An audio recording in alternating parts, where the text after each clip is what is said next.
we shouldn't be afraid to let the people who are paying for the education decide how the education should be paid for. And I'm not afraid of that. If I Yeah, may, just sure. ask this, are you aware of any other states that do the equal share, equal Oh, yeah. funding? More states do that than don't. Okay. And you know, our Supreme Court took this in a whole different direction. And when they did 30 years ago, it was radical idea back then that a court would decide.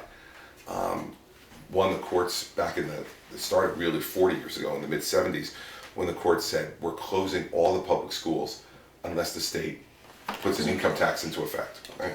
That's a pretty aggressive thing for a court to do. Right? They did that, and that's what started this in motion. And then the next set of decisions was about what the amount of funding should be.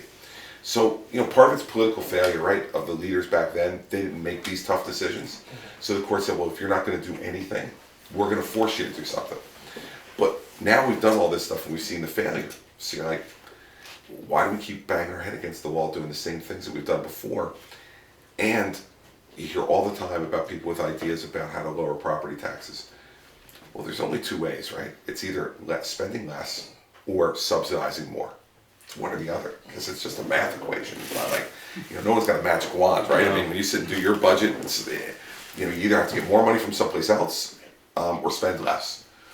And to me, the beauty of this is we're not saying let's cut school funding. We're saying let's keep it exactly where it is right now. Just let's redistribute it differently. You know, it just doesn't make sense to me to continue to ask all of you to bear 57% in your property tax and the burden of supporting schools. Well, these other 31 districts are at 26% or less. You know, fair is fair. And so it's not only about how much the aid does, but what's the aid then do? Right. Aiden, how you doing, man? You've been hanging in there during all this. It's all right? It's good. What are you doing over the summer? Summer baseball and summer soccer. Great. Have fun this summer. You earned it. Worked hard in school, earn your summer. It's good. Enjoy it. That's part of the deal, right? That's the deal. That's What's the part of deal? it. What's Yeah. the deal? Tell me what the deal What's the is. deal? School first and then sports. Excellent. Well, I'll tell you, you can do it all the way through. My oldest son just graduated from college, and he was a baseball player in college. He played for Princeton, and they just won the Ivy League championship and went to the NCAA tournament. But he got his good grades and he graduated on time. So you can play sports and do school, but I told him that I had the same deal with him. School first, sports second. Grades aren't good, you're gonna say adios to the coach. And it worked. Went all the way to college, played baseball in college, and it was a great time for him, and it made his college even better. Made lots of great friends, had lots of great experiences.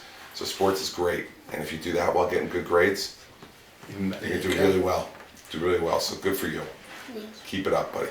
It's really great. Thanks for letting me come to your house.